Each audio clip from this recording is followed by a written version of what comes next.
संत सम्राट सदगुरु कबीर साहब एक महामंत्र में जगाते हुए कहते हैं, मलिया गिर की बास से बींधा ढांक पलाश, बैना कबून बींधिया जुग जुग रैया पास।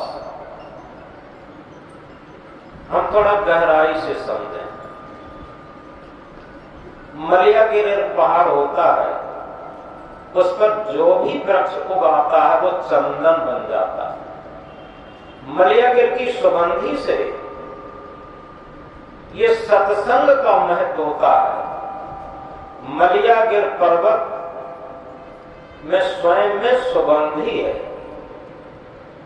और उस मलियागिर पहाड़ पर जो भी वृक्ष उगेगा, ढाक पलाश, कुछ भी, कोई भी वृक्ष, XYZ कोई भी वृक्ष उगाता है वो चंदन बन जाता, उसमें चंदन की खुशबू आने लगती। लेकिन सदगुरु क्या समझाते? बैना कबून बींधिया जुग जुग रैया पास। बैना कहते हैं बांस को। ये बांस का पौधा उस मलियागिर पहाड़ पर उगाया तो चाहे जुग जुग यानी सैकड़ों वर्ष तक उस मलियागिर पहाड़ पर बना रहे, खड़ा रहे, उसके सानिध्य में बना रहे, लेकिन वो चंदन नहीं बन पाता, उसमें सुगंधी नहीं आ पाती। आखिर कारण क्या है? कि ये सब कारण कार्य की व्यवस्था है, वैज्ञानिक दृष्टिकोण है। सदगुरु बताते हैं इसी तरीके से सत्संग एक मलियागिर की तरीके से, और सत्संग में अंगुलीमाल डाकू जैसा, रत्नाकर हत्यारा जैसा लोग भी ब्रह्मर्षि बन गए सत्संग के बल पर। लेकिन ये तो बन सकते, बैना कबून बींधिया जुग जुग रहिया पास।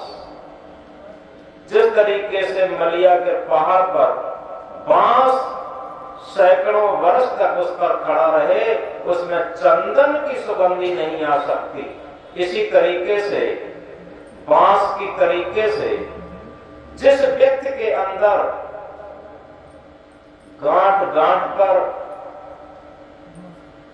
छल कपट की गांठें हैं, पग पग पर छल कपट की गांठें हैं, जैसे बांस में पग पग पर गांठें होती और दो गांठों के बीच में पोला होता,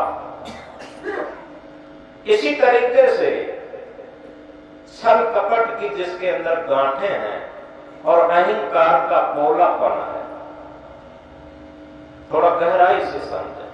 जिसके अंदर अहंकार का पोलापन है और छल कपट की गांठें हैं। रामायण की चौपाई कितना सुंदर कहती है, निर्मल मन सोई जन मोह पावा, मोह कपट छल छिद्र न भावा।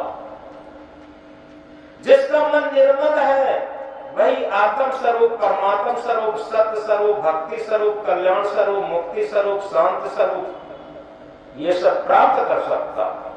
यह छल कपट काम नहीं करेगा।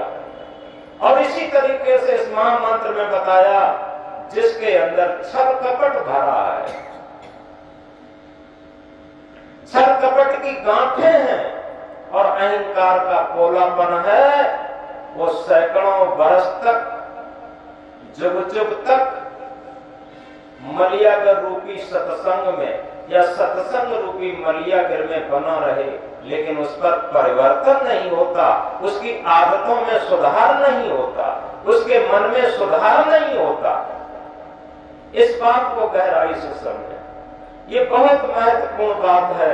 अगर धीरे धीरे हमारे मन में परिवर्तन नहीं आ रहा, आदतों में सुधार नहीं हो रहा, तो निश्चित समझो कहीं न कहीं हमारे अंदर भी छल कपट की गांठें हैं, अहंकार का पोलापन है। ये सूत्र है। इसमें ये नहीं है कि वो कितना पढ़ा लिखा है, इसमें ये नहीं है कि वो कितना डिग्री होल्डर, डिप्लोमा होल्डर है और कितना उसके पास धन पैसा सोना चांदी है, कितनी उसकी बाबाई है, कितने लोग उसे मानते हैं, उसे बड़ा आदमी मानते हैं, इसमें कोई महत्व नहीं रखता। जितना सरल हृदय होगा, जितना छल कपट से रहित होगा, जिसने पाई सहज जीवन की झलक, जिसने पाई सहज जीवन की झलक, उसकी मिट गई सकल संसार पाने की ललक। जिसके अंदर सहज जीवन की झलक आ जाती है, उसकी सारी सांसारिकता की ललक खत्म हो जाती। ये सूत्र है। तो सबसे पहले हम अपने जीवन को सरल और सहज बनाएं, ये सूत्र है। तब हमारे अंदर सत्संग का प्रभाव पड़ सकता। तो इस महामंत्र में सदगुरु ने बहुत महत्वपूर्ण बात बताई और आगे क्या बताया? सत्संगत के प्रभाव से अधम जीव तर जाओ। सत्संगत के प्रभाव से अधम जीव तर जात, लोहा जड़ो जहाज में पानी में उतरा। कितना बढ़िया उदाहरण। अगर सही तरीके से निर्मल और सहज हृदय लेकर के किसी सत्संग में जाकर के उपस्थिति दे दे और बड़ी श्रद्धा, बड़ी विनम्रता भाव से, क्योंकि भक्ति भाव की होती है। पिछले रविवार को मैंने बताया था, भक्त भाव भादो नदी सभी चले उतराए, सरिता सोई सराय जेठ मास ठहरा। पेपरों में मोटे मोटे हेडिंग से निकला था, बड़ा सुंदर, सरिता सोई सराय जेठ मास ठहरा। सच्ची नदी उसी को कहा जाता है जो जेठ की तपती दोपहरी में यथावत बहती रहे और प्यासों की प्यास बुझाती रहे। इसी तरीके से भक्ति का भाव भी, सुख आए, दुख आए, हानि आए, लाभ आए, अनुकूलता आए, प्रतिकूलता आए, गरीबी आए, अमीरी आए, ये सारी चीजें आती रहती हैं रात दिन के समान, धूप छाया की तरीके से। लेकिन क्या हमारी भक्ति का भाव एक रस रह पाता है? ये सूत्र की बात है। अन्यथा सदगुरु क्या उदाहरण देते? भादों की नदियां के समान। भादों, जब सावन भादों में पानी बरसता है तो छोटी छोटी नदियां इतरा के चल देती हैं, उफना के चल देती हैं, लेकिन वो थोड़े ही दिनों में सूख जाती। ऐसे ही भक्ति का भाव, कोई त्योहार आया, कोई पर्व आया, कोई सत्संग कथा आई, तो भक्ति का भाव बहुत उमड़ के चला। लगता है कि अब तो हमारी भक्ति निकली जाती है, लेकिन जरा सी प्रतिकूलता आ गई, जरा सी कठिनाई आ गई, जरा सा दुख आ गया, सारी भक्ति कोने में रख देते, पता नहीं चलता कहां चली गई। इस बात को बहुत गहराई से समझें, चाहे हम ध्रुव के जीवन को देखें, प्रहलाद के जीवन को देखें, सबरी के जीवन को देखें, मीरा के जीवन को देखें, बुद्ध के जीवन को देखें, कबीर के जीवन को देखें, महावीर के जीवन को देखें, स्वामी दयानंद के जीवन को देखें, विवेकानंद के जीवन को देखें, जितने भी महापुरुष आए हुए हैं उनके जीवन को तो देखें। कितनी बड़ी बड़ी कठिनाई सहन करनी पड़ी, लेकिन किसी कठिनाई में वो कभी भी अपने धर्म मार्ग से, अपने भक्ति मार्ग से, अपने सत्य मार्ग से, अपनी अटल प्रतिज्ञा से कतई डिगे नहीं। उस पथ को कभी नहीं छोड़े, अटल रहे। अटल रहा जो अपने पथ में लाख मुसीबत आने में, अटल रहा जो अपने पथ में लाख मुसीबत आने में, मिली सफलता उसको जग में जीने और मर जाने में। तो हम महामंत्र कह रहे थे, सत्संगत के प्रभाव से अधम जीव तर जात, लोहा जड़ो जहाज में पानी संग उतरा। लोहा आपने देखा है जहाज में कीलों से जहाज जड़ा होता है और काफी बड़े बड़े लोहे उसमें लगे होते हैं जहाज में। नाव को देख लीजिए, जहाज जिसे ने न देखा हो, जहाज तो समुद्र में होते हैं, बहुत बड़े बड़े जहाज जो गांव, एक बड़े बड़े शहर और गांव से बसे होते हैं, बहुत बड़ा, उसमें बहुत लोहा लगता और उस जहाज के साथ लोहा भी पानी में उतर आता। ये सत्संगत का प्रभाव है। अगर लोहा जहाज का साथ न करता तो लोहा डूब जाता और वो जहाज लकड़ी का बना होता, नाव लकड़ी की बनी होती, उसमें लोहे की कीलें ठोकी होती। वो लोहा जहाज के साथ होने से, नाव के साथ होने से पानी में उतराता रहता, तर जाता। ऐसे ही सत्संग के साथ साथ रहने से अदम जीव तर जाता। ये सूत्र की बात है। तो इस बात को हम बहुत गहराई से समझें, क्योंकि सत्संग का बहुत बड़ा महत्व होता है। ये सूत्र कई बार दोहराया गया। पानी को अगर दूध के साथ मिला देते हैं तो पानी दूध बन जाता, पानी को शराब के साथ मिला देते हैं तो पानी शराब बन जाता, पानी को विष के साथ मिला देते हैं तो पानी विष बन जाता, पानी को अमृत के साथ मिला देते हैं तो पानी अमृत बन जाता।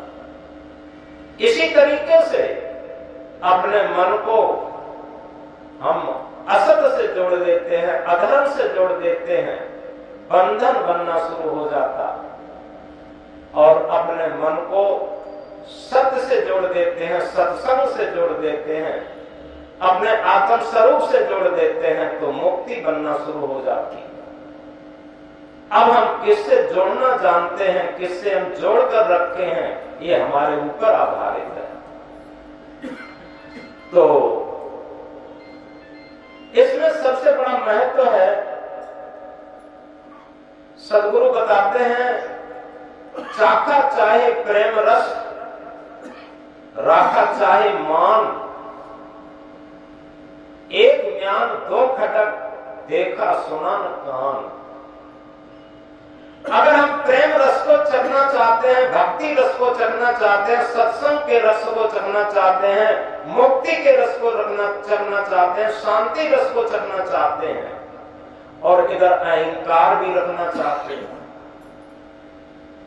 कि हमारा तो बहुत बड़ा पद है, हमारी तो बहुत बड़ी जाति है, हम तो बहुत डिप्लोमा होल्डर हैं, और हम तो बहुत धनवान हैं, हम तो बहुत बलवान हैं।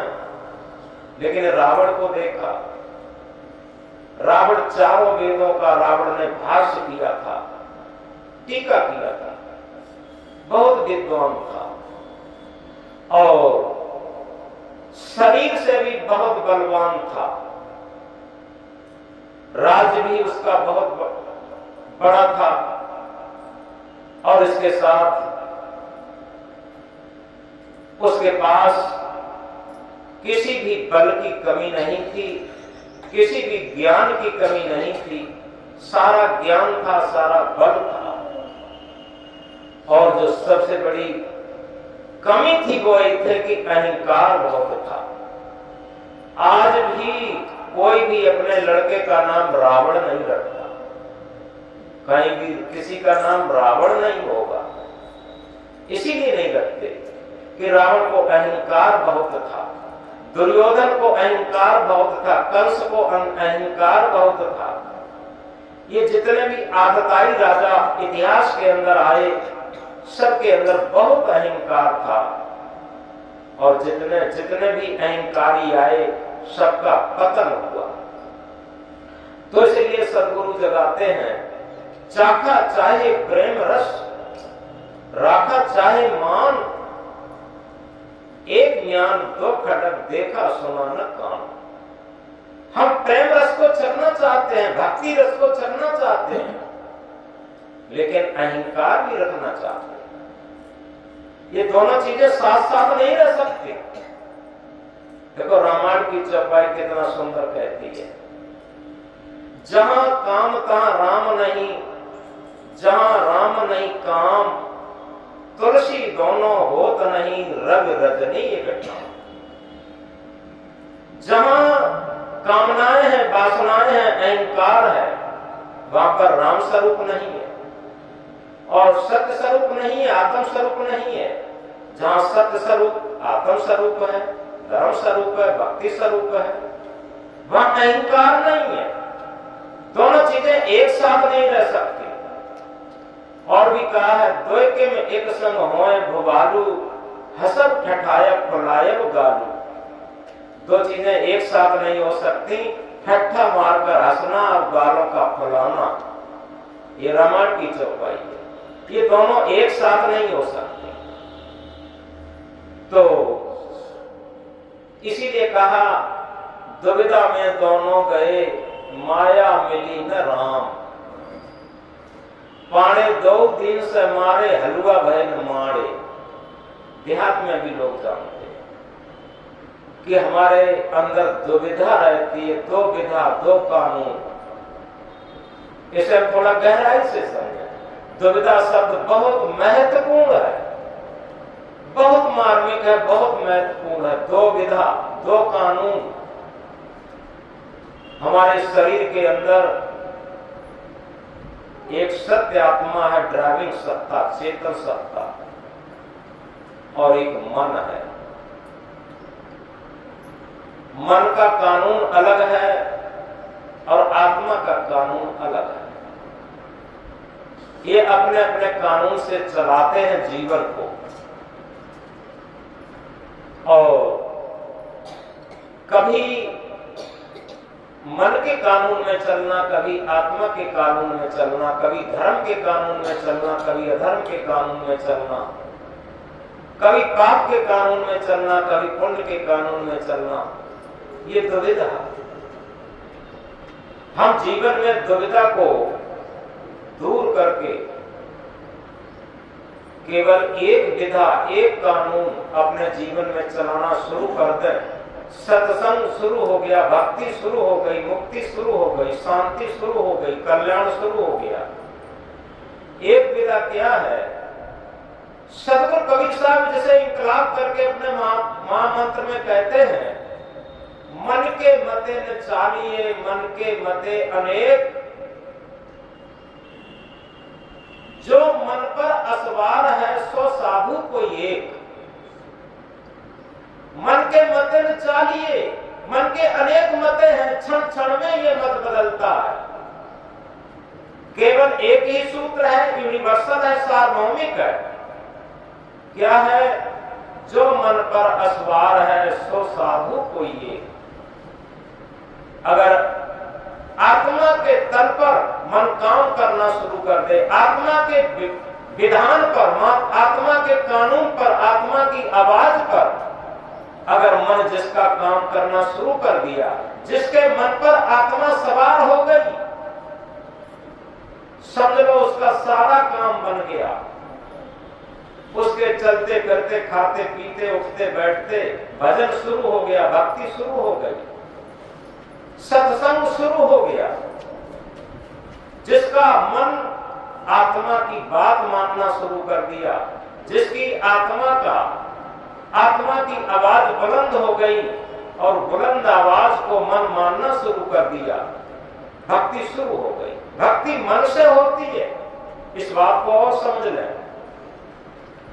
हम क्या समझते हैं, ऊपर से कर्मकांड करते रहें, जप करते रहें, तप करते रहें, तीर्थ करते रहें, व्रत करते रहें, माला घुमाते रहें, हमारा भजन हो रहा है। ये कुछ नहीं, ये केवल बाहरी दिखावा है। कवि साहब क्या कहते? माला तो करने फिरे, जीव फिरे मुखमान, मनुआ तो 34 फिरे, ये सुमिरन है ना। ये सुमिरन नहीं है, ये दिखावा है, दूसरे को दिखाई दे रहा है, ये भजन कर रहे हैं। और इसी के साथ क्या कहते हैं? कर का मन का डार के, मन का फेर, माला फेरत जुग गया, गया न मन का फेर। माला फेरते फेरते जुग बीत गए, पूरा जीवन बीत गए, लेकिन मन का फेर तो गया ही नहीं। माला फेरने से क्या हुआ? जब तक मन का फेर ना मिटे, मन की चंचलता न मिटे, मन की वासना न मिटे, मन का विकार न मिटे, मन का अहंकार न मिटे, तो माला घुमाने से क्या हुआ? माला फेरत जुग भया, गया न मन का फेर। क्या करें? सदगुरु आदि साखी में बताते हैं मन का फेर नहीं गया। अब ये पॉजिटिव बात बताते हैं, सकारात्मक बात बताते हैं। क्या कहते हैं? कर का मन का डाल के मन का फेर। हाथ की माला डाल दे, मन की माला घुमाना शुरू कर दें, मन के दृष्टा बनना शुरू कर दें। जिस दिन से मन के दृष्टा बनना शुरू कर देंगे, ऐ मन तुझे मैं देख रहा, और मन को हम देखना शुरू कर दें। जैसे कोई छोटा बच्चा उधर मचाता हो और हम दूर से कहें, ऐ बच्चे मैं तुझे देख रहा, बच्चा शांत हो जाएगा, एकाग्र हो जाएगा। ऐसे ही ऐ मन मैं तुझे देख रहा, समझ लो काम बनना शुरू हो गया। जैसे जैसे हम मन के दृष्टा बनते जाते हैं, वैसे वैसे मन हमारा आत्मवास के अनुरूप होता जाता है। ये सच्चा सत्संग घटित होने लगा, सच्ची भक्ति घटित होने लगी, सच्ची साधना शुरू होने लगी। ये कर्मकांड भक्ति नहीं होता, इसे रामायण भी निग्लेक्ट करती है। क्या है?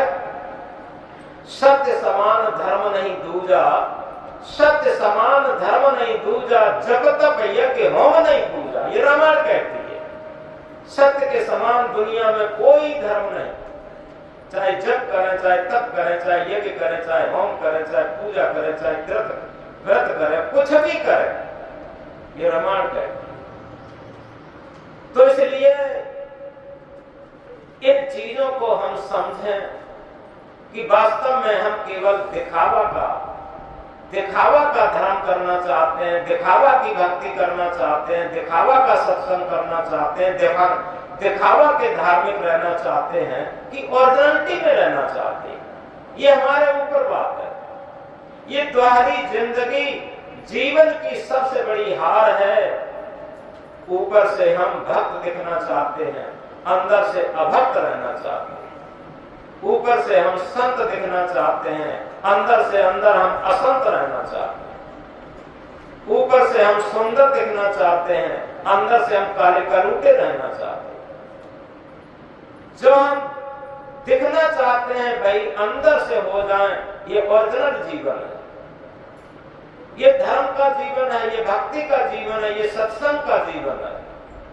तो इसलिए हम कह रहे थे सत्संगत के प्रभाव से अधम जीव तर जा, लोहा जड़ो जहाज में पानी सन उतरा।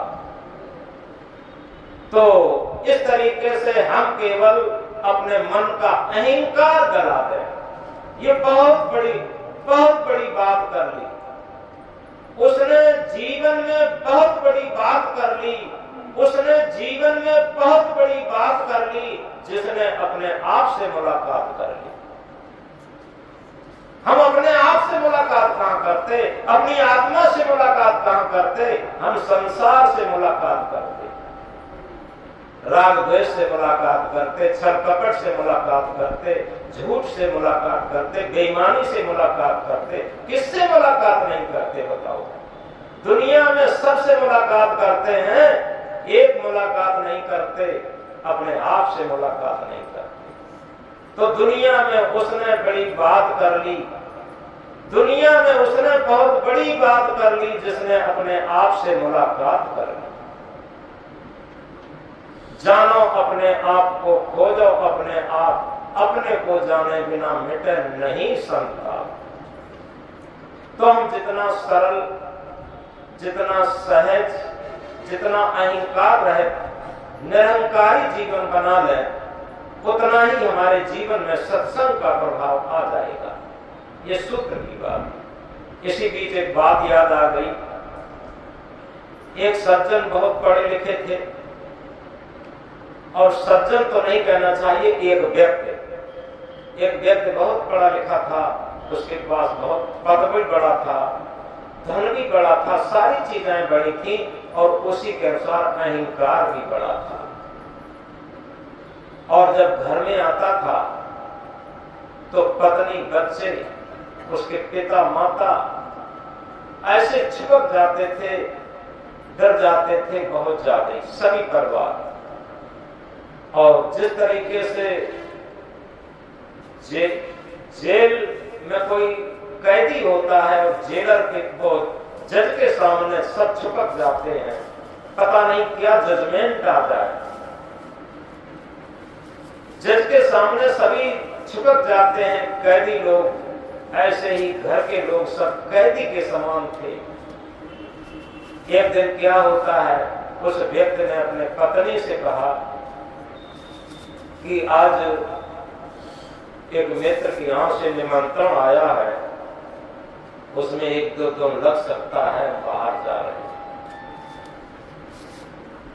तो पत्नी ने कहा बड़ी खुशी की बात है, बड़ी अच्छी बात है, और बहुत दिन से गए भी नहीं है, बहुत दिन से गए भी नहीं हैं, आपके तो कई मित्र होंगे, क्रमशः मित्रों के यहाँ घूम आइए। अरे कम से कम महीना 15 दिन आप बाहर रहेंगे तो बड़ा अच्छा रहेगा। तो उस व्यक्ति को बड़ा आश्चर्य हुआ, उसने कहा महीने 15 दिन बाहर रहेंगे कि हाँ, फिर तुम लोग कैसे रहोगे? तो उसने कहा कि अभी हम लोग ऐसे रह रहे हैं जैसे कोई बहुत बड़े जुल्मी हो, कैदी हो, और जैसे जज से डरते हैं वैसे रह रहे हैं। और जब आप चले जाएंगे महीना 15 दिन के लिए, तो हम लोग बड़ी खुशी अनुभव करेंगे, ये लगेगी कि जेल से हम लोगों की जमानत हो गई है, अब हम बाहर हैं, बड़ी खुशी से रहें। उसे ऐसा उत्तर दिया जाए। तो उसने कहा ऐसा क्यों है? तो पत्नी ने क्या कहा? पत्नी ने कहा देखो, घर में पत्नी को इंतजार ये रहता है कि हमारे पति बाहर हैं, वो आते होंगे। एक पत्नी के लिए तुम पति नहीं बन पाए, अच्छे पति नहीं बन पाए, एक पुत्र के लिए अच्छे पिता नहीं बन पाए, एक पिता के लिए अच्छे पुत्र नहीं बन पाए, एक माँ के लिए अच्छे पुत्र नहीं बन पाए। अब बताओ, तुम्हारे बहुत बड़े पद से और बहुत बड़े धन से, बहुत बड़े अहंकार से हमको क्या लाभ हुआ? हम लोग घुट घुट करके जीवन व्यतीत कर रहे हैं। उसकी आंखें खुली, उसने कहा बात तो सही है। उसने कहा पत्नी से कि आज तुमने हमें जगा दिया, आज तुमने वो चोट मारी हमारे अहंकार पर। मुझे समझ में आ गया कि अहंकार से कुछ नहीं होता, अहंकार से तो खाली खाली जीवन रहता। और इसीलिए मुझे भी पता नहीं लग पाता था, आखिर सारी चीजें मेरे पास हैं, पद भी है, धन भी है, प्रतिष्ठा भी है, सारी चीजें हैं, लेकिन जीवन खाली खाली पर। इसका कारण पत्नी ने कहा, इसी का कारण ये है कि सदगुरु कबीर साहब ने कहा, पोथी पढ़ पढ़ जगमुआ पंडित भयान कोय, ढाई आखर प्रेम का पढ़े से पंडित हो।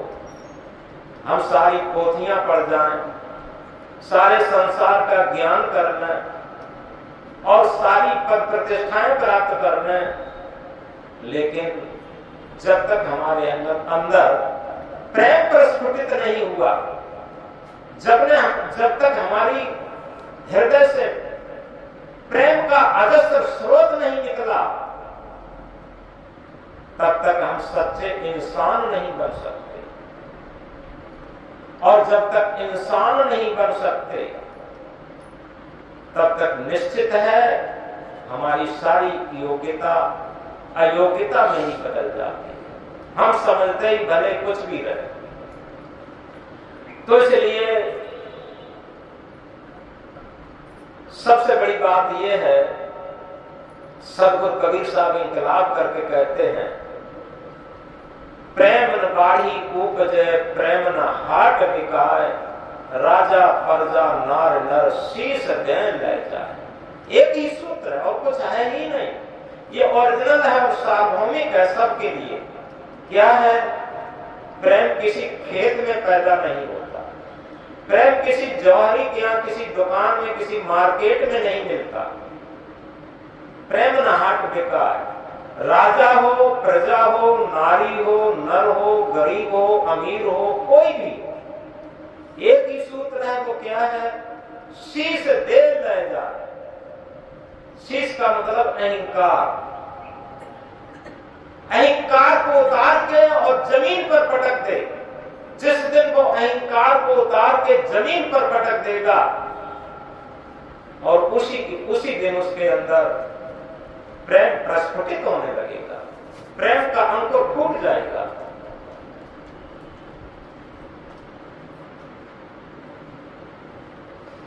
और क्या कहते हैं? ये तो घर है प्रेम का, खाला का घर ना है। शीश उतारे भोय धरे तब बैठे घर में। ये तो प्रेम का घर है, भक्ति का घर, सत्संग का घर, मुक्ति का घर, कल्याण का घर, शांति का घर।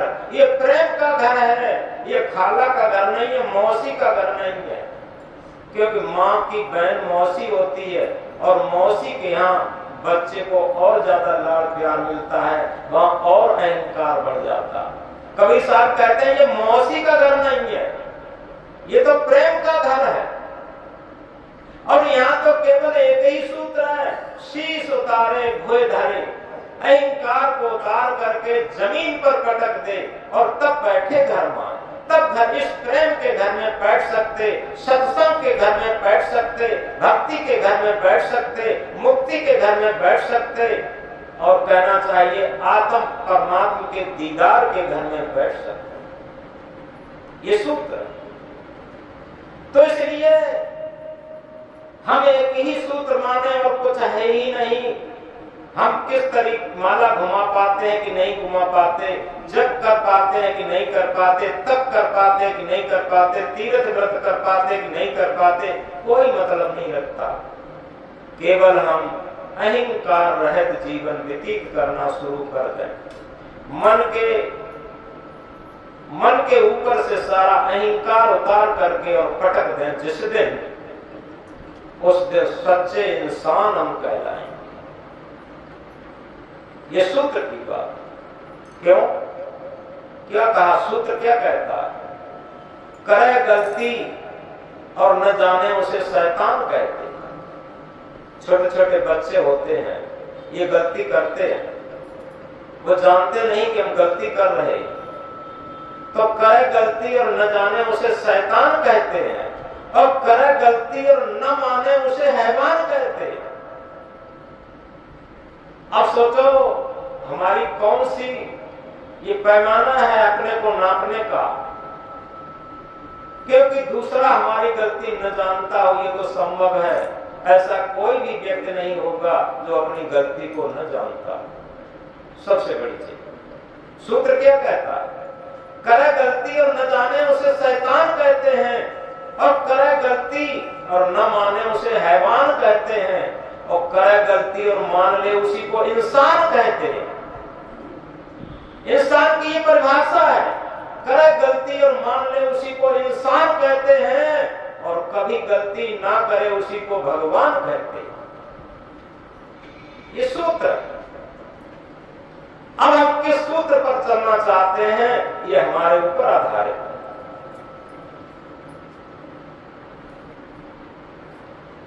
तो इसलिए हम कभी भी ये समझ नहीं पाते कि जो दुविधा, ये बहुत हमारे लिए घातक होती है। दुविधा में न रहे। हम अपने सबसे पहले लक्ष्य बनाएं। हमारा लक्ष्य क्या है? लक्ष्य की तरफ अटूट रहें। एक विद्यार्थी जीवन से लेकर के और अंतिम बुढ़ापे तक हम ये नहीं समझ पाते कि हमारा लक्ष्य है। जब विद्यार्थी जीवन में रहते हैं तो हम कहां समझते हैं हमारा लक्ष्य भी? हम विद्यार्थी हैं, हमें विद्या अध्ययन करना चाहिए। होता क्या है कि बचपन खेल में खोयो, जवानी नींद भर सोयो, बुढ़ापा देख कर रोयो। बचपन को हम खेलों में खो देते हैं, जवानी को अहंकार की नींद में, विषयों की नींद में, पद प्रतिष्ठा की नींद में खो देते हैं और फिर रह जाता है बुढ़ापा। बुढ़ापा में क्या है? पश्चाताप के टप टप आंसू गिराने के लिए रह जाता है। पूरा जीवन हमारा हाथ से निकल जाता है।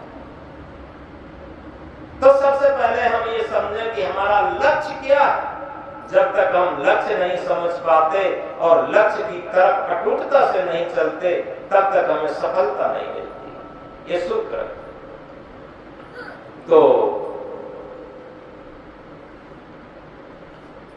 इसमें सबसे बड़ी बात यह है कि सकारात्मक सोच का सबसे बड़ा महत्व होता है। दो चीजें होती हैं, नेगेटिव थिंकिंग और पॉजिटिव थिंकिंग। सकारात्मक विचार और नकारात्मक विचार। हर आदमी के अंदर नकारात्मक विचार भी होते हैं, सकारात्मक विचार भी होते हैं। लेकिन समझना यह है मात्रा किसकी ज्यादा है। जिसके अंदर नेगेटिव थिंकिंग ज्यादा हो जाती है, नकारात्मक विचार ज्यादा हो जाते हैं, वो टेंशन में चला जाता है। इस बात को गहराई से समझें और कुछ नहीं। एक विद्यार्थी था, एक घटना बता रहे हैं। एक विद्यार्थी परीक्षा में फेल हो गया और वो डिप्रेशन में चला गया।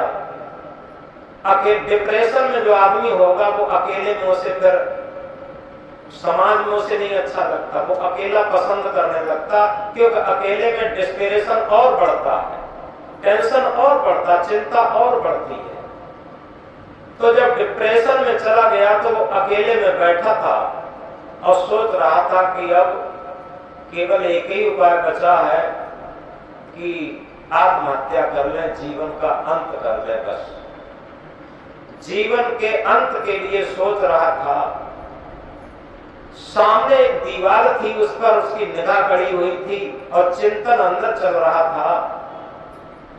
दीवार पर क्या देख रहा था? एक चींटी को कहीं से एक छोटा सा चावल मिल गया था। वो चावल लेकर के चींटी चढ़ रही थी,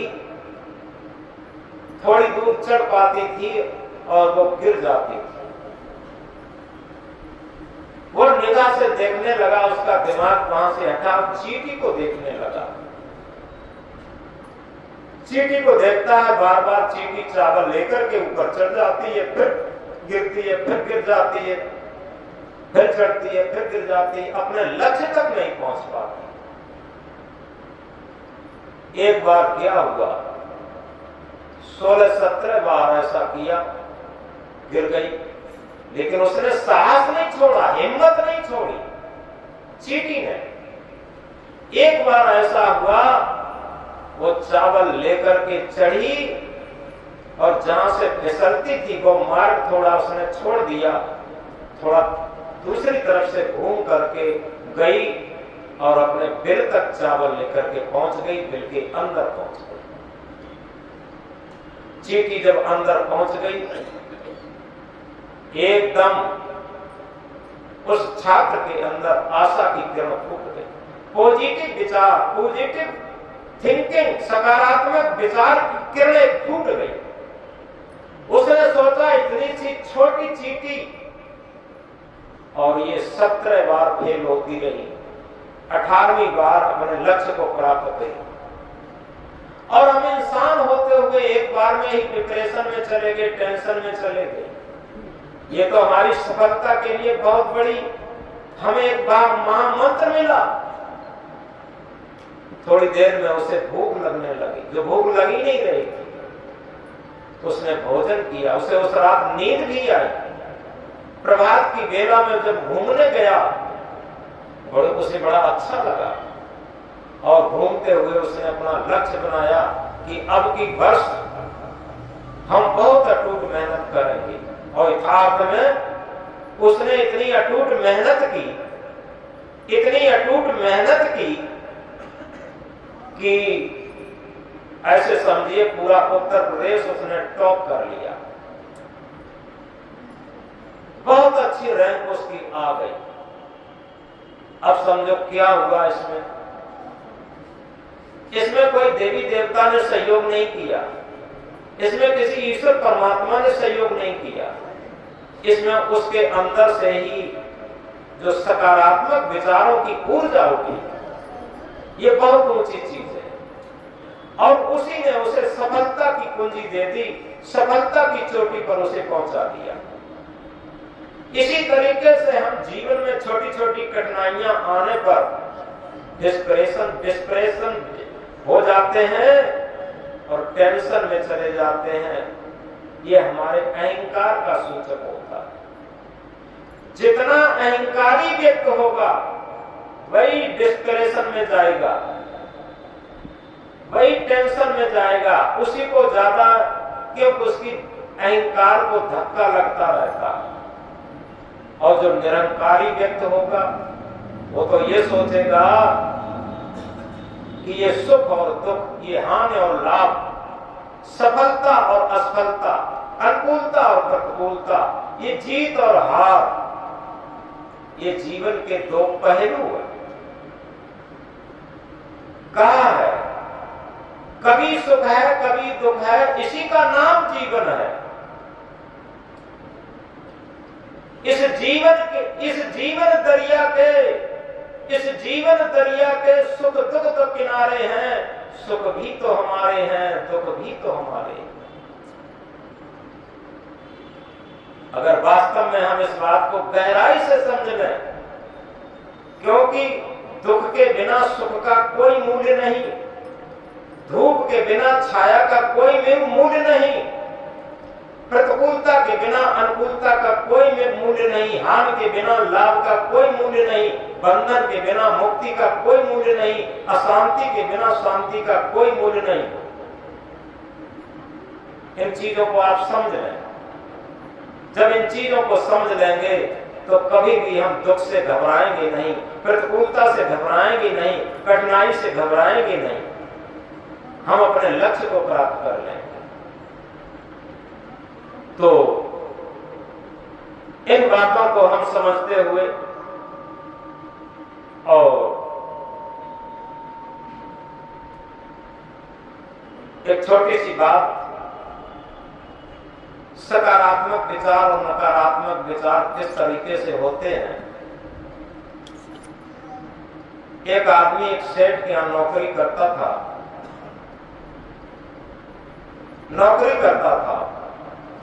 और नौकरी बड़ी तत्परता से करता था, ईमानदारी से करता था, समय की पंक्चुअलिटी से करता था, बहुत ज्यादा। और मालिक भी बहुत खुश था। कई वर्षों तक लगातार वो करता रहा। एक दिन क्या हुआ, मालिक को बिना बताए वो 2-3 दिन के लिए गैर हाजिर हो गया। मालिक को, सेठ को डाउट हुआ। सेठ ने सोचा बहुत दिनों से हमारे यहाँ काम करता है, हमने इसकी सैलरी नहीं बढ़ाई है, शायद इसीलिए ये नहीं आया, लिहाजा ऐसा करते हैं इसकी सैलरी बढ़ा देते हैं। तो मालिक ने उसकी रजिस्टर में सैलरी बढ़ा दी। अब 2-3 दिन बाद वो आया, उपस्थित हुआ, अपना काम करने लगा। जब महीना पूरा हुआ और उसकी सैलरी बढ़ने का टाइम आया, तो जब सैलरी मिली तो उसे कुछ बढ़ी हुई तनख्वाह मिली। 2-3 बार गिनी कि ये बढ़ी हुई तनख्वाह है। उसके चेहरे में कोई परिवर्तन नहीं आया। थोड़ा गहराई से समझते जाना। और जब गिन करके उसने जेब में रख लिया, मालिक देख रहा था कि हो सकता है ये बढ़ी हुई तनख्वाह मिली तो हमको धन्यवाद देगा या ये खुश होगा। न खुश हुआ न धन्यवाद दिया, उसने गिना और रख लिया जेब में और चला गया। वो अपनी ड्यूटी देने लगा बड़ी ईमानदारी से। अब मालिक के अंदर नकारात्मक विचार पैदा होने लगे। मालिक ने सोचा ये आदमी कैसा है, अरे हमने तनख्वाह इसकी बढ़ा दी, सैलरी बढ़ा दी, कम से कम इसे थोड़ा धन्यवाद देना चाहिए था और चेहरे से प्रसन्न भी होना चाहिए था। रोज जैसा था वैसा आज भी रहा, चलो कोई बात नहीं। चलता रहा। कुछ समय बाद कुछ समय तक चलता रहा। कुछ दिन के बाद 2-3 दिन के लिए अब की बार फिर गैर हाजिर हो गया। जब फिर गैर हाजिर हो गया तो मालिक की वही निगेटिव थिंकिंग जो थी, नकारात्मक विचार थे, वो हावी हो गए। उसने क्या काम किया कि ये बड़ा बेवकूफ आदमी है, इससे कोई फर्क नहीं पड़ता। ज्यादा बड़ी हुई, देखो ये फिर गैर हाजिर हो गया, उसने बड़ी हुई सारी तनख्वाह को काट दिया, तनख्वाह काट दी। अब क्या हुआ कि 2-3 दिन बाद वो ऑटोमेटिक अपना ड्यूटी पर आने लगा। जब उसका महीना पूरा हुआ, सैलरी मिलने का समय हुआ, काउंटर पर गया, उसे तनख्वाह मिली। मालिक बड़ी तत्परता से देख रहा था उस दिन कि देखो आज ये कैसी भैंस उड़ता है, कैसे क्या करता है। तो सैलरी मिली तो उसने गिना तो बड़ी हुई तनख्वाह कटी थी, जैसे पहले मिलती थी उतनी ही मिल गई। बड़ी संतोष पूर्वक उसने अपनी तनख्वाह ली और जेब में रख ली और चला गया। उसने कुछ नहीं कहा, मालिक से ये भी नहीं कहा मालिक साहब ये बड़ी हुई हमारी तनख्वाह क्यों काट दी, कुछ नहीं कहा। चलने लगा, जब थोड़े दूर पहुंचा तो मालिक ने बुलाया, सेठ ने बुलाया, ए भैया इधर आओ। वो आए कि एक बात बताओ, ये बात समझ में नहीं आई। जब पहले एक बार वो तुम 2-3 दिन के लिए गैरहाजिर हुए थे तो हमने विचार किया कि तुम बड़े अच्छे आदमी हो, बड़ी टाइम की पंक्चुअलिटी रखते हो और बड़ी ईमानदारी से काम करते हो, अपनी ड्यूटी बड़ी ईमानदारी से देते हो। हमने तुम्हारी सैलरी नहीं बढ़ाई इसलिए शायद तुम नहीं आए, तो हमने ये समझ करके तुम्हारी सैलरी बढ़ा दी।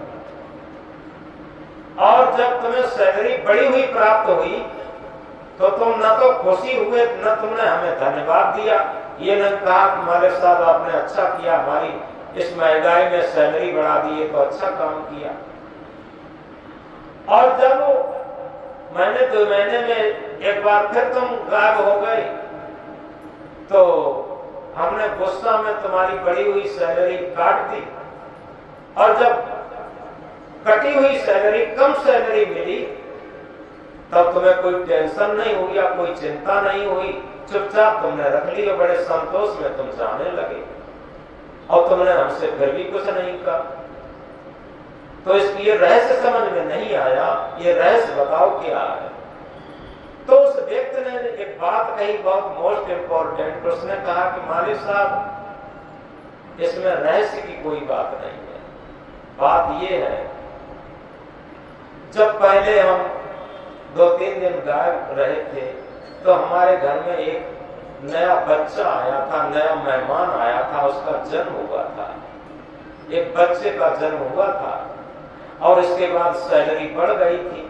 तो हमने सोचा एक नया मेहमान हमारे घर में आया है, उसके नसीब की ये बढ़ी हुई सैलरी मुझे मिल गई, इसमें खुशी की क्या बात है। एक मेहमान कोई हमारे घर में आया, एक बच्चे का जन्म हुआ, उसकी भाग्य की, उसकी नसीब की सैलरी ये बढ़ी हुई हमें मिल गई, हम बड़े शांत रहे।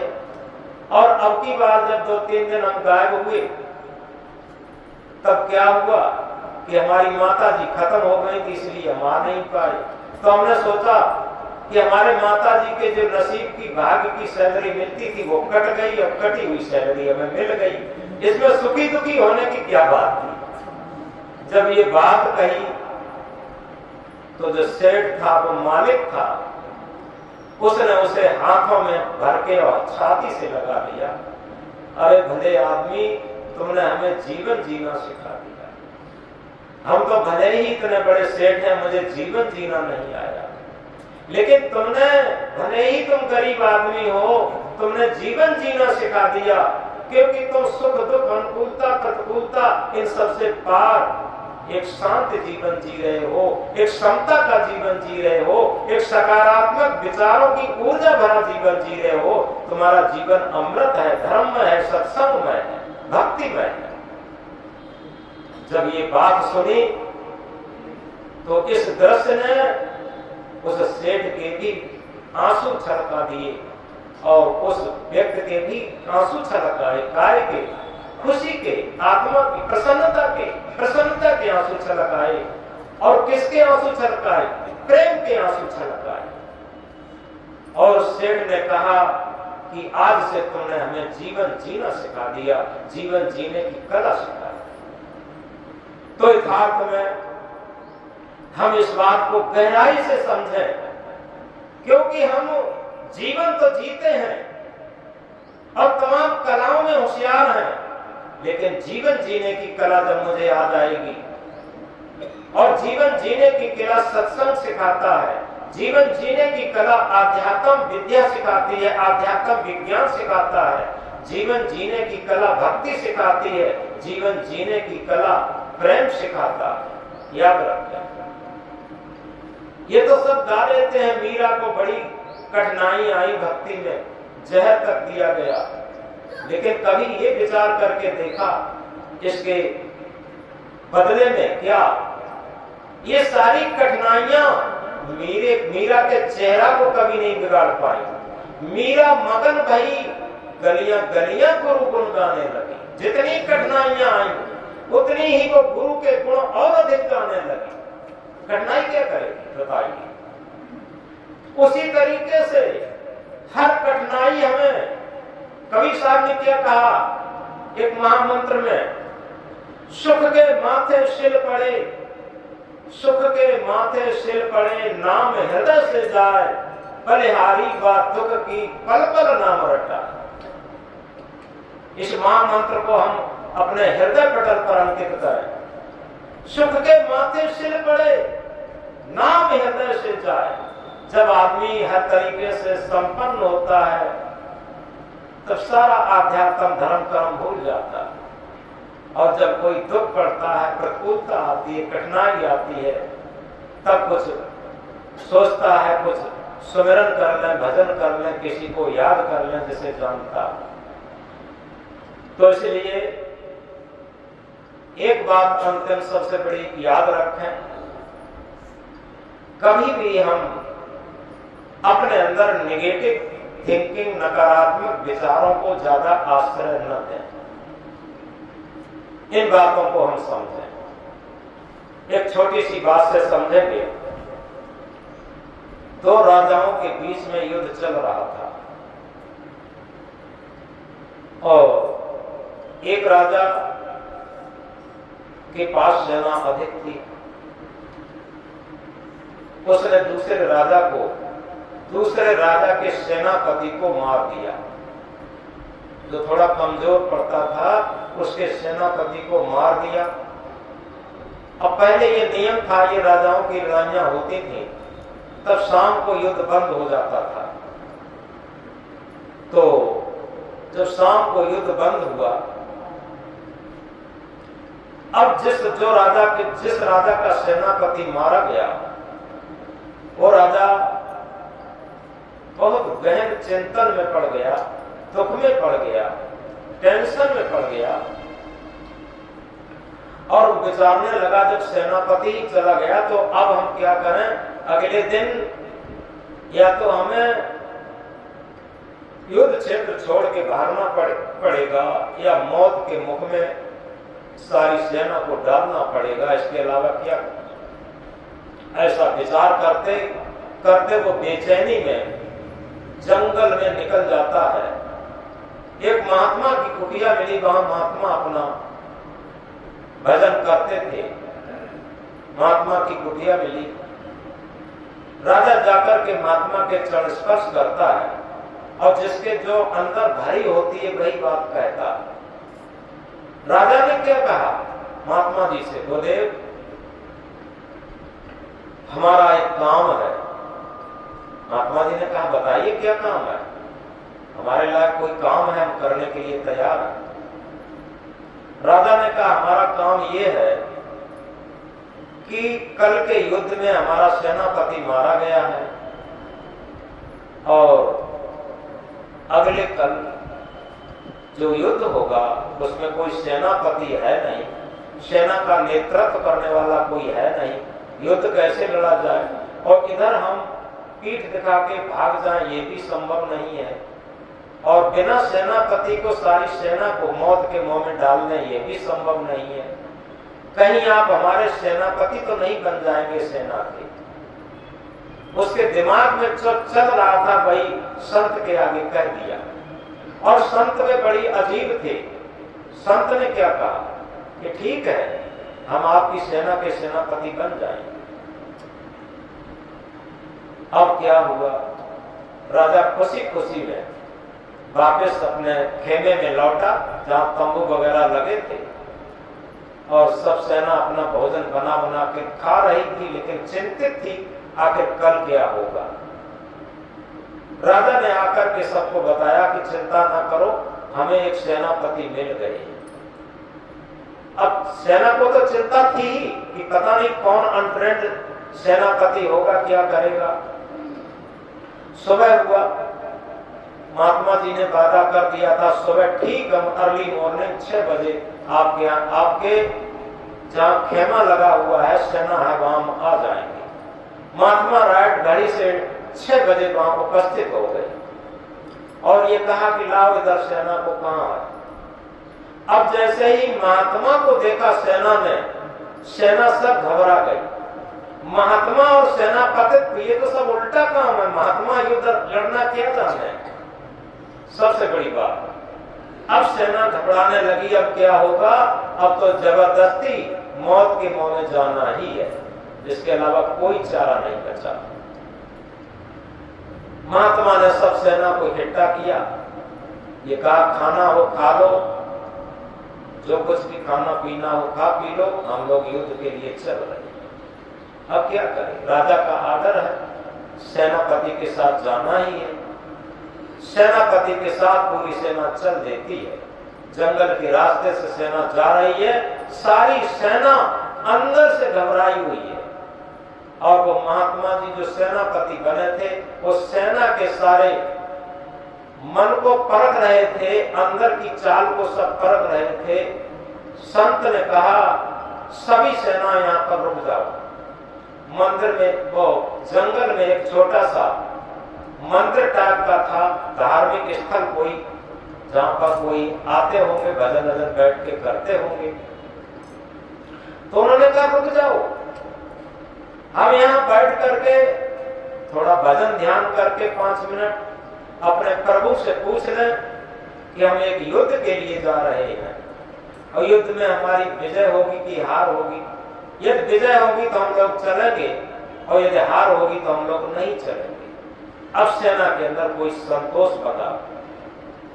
अब क्या था, जो सेना के अंदर 10-5 लोग प्रमुख थे, उनको साथ लेकर के सेनापति गए और वो चबूतरे के चारों ओर उन्हें खड़ा कर लिया और आंख बंद करके थोड़ी देर भजन किया और कहा कि हे प्रभु, हम आज अमुक राजा से युद्ध करने जा रहे हैं। हमारी पूरी सेना घबराई हुई है कि हम युद्ध कैसे लड़ेंगे, लेकिन आपसे निर्णायक बात हम पूछना चाहते हैं।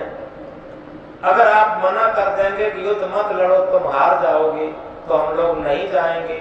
और आप ये कहोगे कि तुम जीत जाओगे, अगर हमारी जीत होगी तो हम युद्ध के लिए जाएंगे। इसके लिए हम एक करते हैं, अपनी जेब से एक सिक्का निकालते हैं और सिक्का निकाल करके अगर सिक्का चित्त गिरता है, अशोक की लाट ऊपर रहती है, तो निश्चित हम जीत समझेंगे।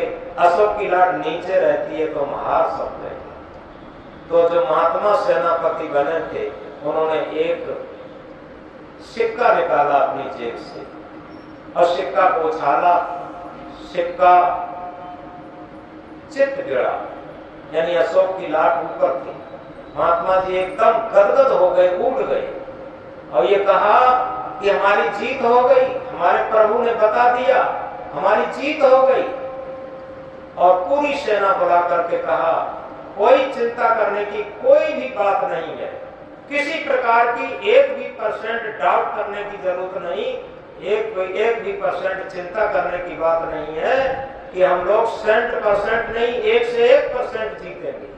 कतई चिंता करने की बात नहीं, इसमें कोई डाउट नहीं, किसी प्रकार का डाउट नहीं। हमने डायरेक्ट प्रभु से पूछ लिया। अब सारी सेना के अंदर सकारात्मक विचारों की ऊर्जा बहने लगी, सबके अंदर एक शक्ति की ऊर्जा बहने लगी। सबके अंदर एक जीत दिखाई देने लगी। जो संत थे वो सारी सेना को लेकर के युद्ध क्षेत्र में पहुंचे। उधर क्या होता है नजारा, उधर के राजा को भी सूचना मिल गई थी कि कल जिसके सेनापति को मारा है उस राजा को कोई सेनापति नहीं मिला, एक महात्मा को सेनापति बनाया। पूरी सेना को अहंकार आ गया था, अरे इसे तो चंद मिनटों में हम उड़ा देंगे। अहंकार आ गया था बहुत बड़ा पूरी सेना को। और इधर क्या था, इधर पॉजिटिव विचार बह रहे थे, इधर सकारात्मक ऊर्जा बह रही थी, इधर आत्म बल बढ़ रहा था हर तरीके से। तो इस तरीके से सारी सेना जाती है बड़े साहस और शौर्य के साथ, पूरे आत्म बल के साथ, पूरे सकारात्मक विचारों की ऊर्जा के साथ, पूरी जीत के बल के साथ सब सेना शौर्य के साथ लड़ती है, हिम्मत के साथ लड़ती है। उधर अहंकार आ चुका था और थोड़ी ही देर में इस सेना ने, जिस सेना के सेनापति महात्मा बने थे, उस सेना ने थोड़ी ही देर में पूरी सेना को तहस नहस कर दिया, उसे पूरी तरीके से परास्त कर दिया। और जैसे ही परास्त करके और जीत का बिगुल बजाया, वैसे ही जिस राजा ने सेनापति महात्मा को बनाया था उसने देखा कि हमारी सेना का जीत का बिगुल बज रहा है, वो जीत के लिए नाचने लगा अपनी जगह पर। बाद में जीत का बिगुल बजा करके सारी सेना लौट कर जब आई तो राजा खड़ा था स्वागत के लिए। और जैसे ही महात्मा जो सेनापति थे आगे आगे आए, महात्मा के चरणों में गिर पड़ा और ये कहा कि प्रभु आपने मेरी लाज रख ली। हर तरीके से आए अपने खेमे पर, सबने अपना प्रसाद नाश्ता पानी भोजन किया, बड़ी खुशी मना रहे हैं। इसी बीच राजा ने महात्मा जी से पूछा, गुरुदेव आपसे हम एक बात पूछना चाहते हैं। ये तो चलो ठीक है, जीत हो गई सब बातें, लेकिन हम एक बात पूछना चाहते हैं। आपने जो प्रभु से पूछा था कि यथार्थ में ये रहस्य क्या है कि जो प्रभु से पूछ के बताएंगे, और प्रभु ने कह दिया है कि हमारी जीत होगी, इसका रहस्य क्या है? इस केवल सार यहीं पर है, थोड़ा एकाग्रता से समझें। तो उन संत ने क्या कहा? उन्होंने कहा कि देखो राजन, तुम नहीं समझते, इसे तो हम जानते हैं। पूरी सेना के अंदर नकारात्मक विचार भर चुके थे। यहाँ पर कोई भी सेनापति दूसरा होता वो भी काम नहीं कर पाता। यहाँ केवल एक ही बात थी, इनके अंदर सकारात्मक विचारों की ऊर्जा भरनी थी बस। और वो हमने एक अपनी प्रक्रिया द्वारा कहा कि हम अपने प्रभु से पूछ लें, और प्रभु पूछने का आशय ये है, हमने ये कहा था कि हम एक सिक्का उछालेंगे, वो अगर चित गिरा अशोक की लाट ऊपर रहेगी तो हमारी जीत होगी, अशोक की लाट नीचे रहेगी तो हमारी हार होगी। उन्होंने वही सिक्का निकाल के दिखाया, उसके दोनों तरफ अशोक की लाट थी, उसके दोनों तरफ अशोक की लाट थी। महात्मा जी ने कहा कि देखो ये सिक्का किसी तरीके से गिरता, आखिर अशोक की लाट तो ऊपर ही रहती, इसे जीत होना ही होना था। और इस सिक्के के माध्यम से केवल इन सारे सैनिकों के अंदर हमें उत्साह भरना था, साहस भरना था, शौर्य भरना था, सकारात्मक विचारों की ऊर्जा भरनी थी। ये तो सिक्का तो केवल दिखावा मात्र का था, न किसी प्रभु ने बताया था, न कुछ बताया। ये अंतरात्मा रूपी प्रभु का करिश्मा है सब, और यहीं से ये प्रेरणा मिली और इसी तरीके से सिक्के के द्वारा हमने वो भरा। और उन संत ने जो अंतिम बात बताई, ये तो केवल प्रतीक मात्र है दो राजाओं की लड़ाई। हमारे शरीर के अंदर भी ये सब घटना है, हमारे शरीर के अंदर भी दो राजाओं की लड़ाई हमेशा चलती है, एक सत्य आत्मा की और एक मन की लड़ाई चलती है। हमेशा जो सत्य आत्मा है, ड्राइविंग सत्ता है, ये हार की कगार पर रहती है हमेशा। क्योंकि मन की बात ज्यादा मानी जाती, मन की सेना ज्यादा है और पूरे जीवन इसी मन की चलती है। और जब कभी ये आत्मा रूपी राजा कमजोर होकर के बिखरने लगता, टूटने लगता और किसी संत गुरु की शरण में पहुंच जाता, जिससे थोड़ा गहराई से समझ, संत गुरु की शरण में जिस दिन पहुंच जाता और कहता है कि गुरुदेव हम तो बिल्कुल परास्त हो चुके और उसी राजा की चलती है, मन रूपी राजा की चलती है, हमारी तो बिल्कुल चल ही नहीं रही है, कृपा करके हमारा नेतृत्व, हमारी सेना का नेतृत्व कर दें। संत गुरु क्या कहते हैं? चिंता मत करो, हम तुम्हारी सेना के सेनापति बन जाएंगे। और वो संत गुरु जाते हैं और उस आत्मा रूपी राजा की पूरी सेना क्या है? दया, क्षमा, सत्य, विचार, धीरज, सुमत, संतोष, गुरभक्ति, ये आत्मा रूपी राजा की सेना ये बिल्कुल परास्त हो चुकी, हताश हो चुकी, निराश हो चुकी। और जब वो संत सदगुरु क्या करते हैं? एक सिक्का उछालते हैं। किसका सिक्का? भक्ति का सिक्का। भक्ति के सिक्का के दोनों तरफ अशोक की लाट है। अशोक जानते हैं किसे कहते हैं?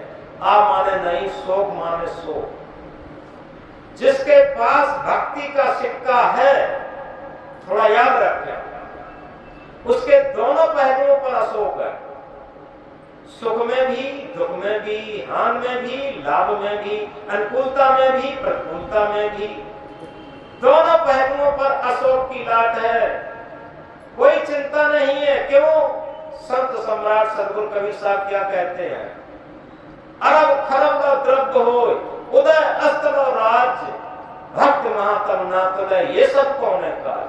अरब से खरब तक द्रव्य हो जाए, उदय से अस्त्र तक राज्य हो जाए, भक्ति की महिमा के समतुल्य कुछ नहीं है।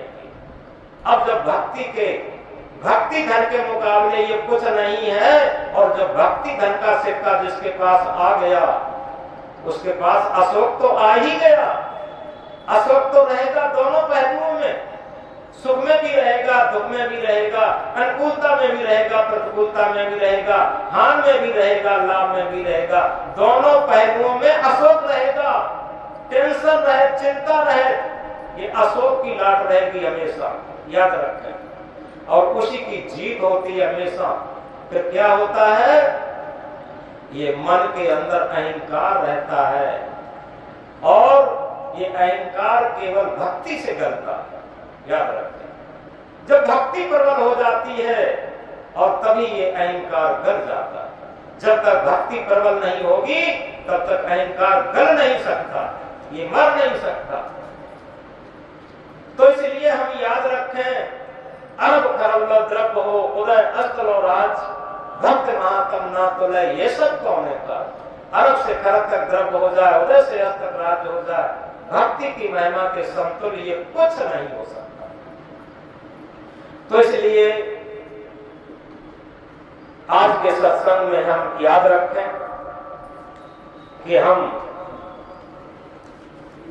अपने जीवन में जीवन जीने की कला सीखें। जीवन जीने की कला क्या है? मेरे जीने का ऐसा ढंग आ जाए, थोड़ा समझे, मेरा जीवन जीने का ऐसा ढंग आ जाए, हमसे न कोई तंग आ जाए। आप देखें जो गोली से काम नहीं हो सकता है और हमारी सहनशीलता से, हमारी क्षमा से वो काम हो सकता है। बहुत बड़ी चीज है। मेरे जीने का ऐसा ढंग आ जाए, मेरे जीवन जीने का ऐसा ढंग आ जाए, हमसे न कोई तंग आ जाए। जीना ऐसा जीना हो, जीना कोई तड़पाए तू, मरना ऐसा मरना हो, मरकर फिर ना पाए। ये जीवन जीने की कला। अगर इस कला के अंतर्गत हम अपने मन को भिगोए रहते हैं, अपने मन को निरंकारी रखते हैं, अपने मन को लीन रहते हैं, तो हमारे अंदर व्यस्तता में भी मस्ती आ सकती, प्रतिकूलता में भी अनुकूलता आ सकती, कठिनाई में भी साहस शौर्य आ सकता। ये सूत्र है। तो इसलिए अंत में एक बात कहकर के बात बंद कर रहे हैं। वो पथ क्या पथिक सफलता क्या जिस पथ में बिखरे सूल न हो। वो पथ क्या पथिक सफलता क्या जिस पथ में बिखरे सूल न हो। उस नाविक की धैर्य परीक्षा क्या यदि धाराएं प्रतिकूल न हो। सुरखुरू होता है इंसान ठोकरें खाने के बाद। सुरखुरू होता है इंसान ठोकरें खाने के बाद। हिना रंग लाती है पत्थर पे घिसने के बाद। मैं सच्चे पथ का राही हूँ कह सकता दिन को रात नहीं। मैं सच्चे पथ का राही हूँ कह सकता दिन को रात नहीं। ईमान बेच दो टुकड़ों में ये मेरे बस की बात नहीं। तो इसलिए फूल बनकर मुस्कुराना जिंदगी है। फूल बनकर मुस्कुराना जिंदगी है। मुस्कुराकर गम भुलाना जिंदगी है। मुस्कुराकर गम भुलाना जिंदगी है। जीत कर मुस्कुराए तो क्या हुआ। जीत कर मुस्कुराए तो क्या हुआ। हार कर भी मुस्कुराना जिंदगी है। हार कर भी मुस्कुराना जिंदगी है। बोलिए सतगुरुदेव की जय। बोलिए संत समाज की जय। तो इस तरीके से आज का सत्संग यहीं पर विराम लेता है और हम व्यस्त और मस्त जिंदगी काटें, आत्म बल के साथ काटें, क्योंकि दुनिया में सबसे बड़ा आत्म बल है। दुनिया में सबसे बड़ा विश्वास आत्मविश्वास है। दुनिया में सबसे बड़ा ज्ञान आत्म ज्ञान है। अगर एक अंग्रेजी की कोटेशन में मिला के कहें self reverence, self knowledge, self control, this three alone lead life to sovereignty. आत्मज्ञान, आत्म संयम और आत्मविश्वास ये जीवन को परम सत्य संपन्न बना देते हैं। बोलो सदगुरु कबीर साहब। अगले रविवार को छुट्टी रहेगी। अगले रविवार को छुट्टी रहेगी। हमारा फिरोजाबाद में प्रोग्राम है और कई जगह के संत वहां आएंगे, इसलिए एक संत के आश्रम पर ही प्रोग्राम है। उन्होंने निवेदन किया, उनका निवेदन स्वीकार करना पड़ा, इसलिए अगले रविवार को छुट्टी है। और इसके बाद जो अगला रविवार पड़ेगा उसको सभी लोग आएंगे, सत्संग होगा। बोलो सदगुरुदेव की।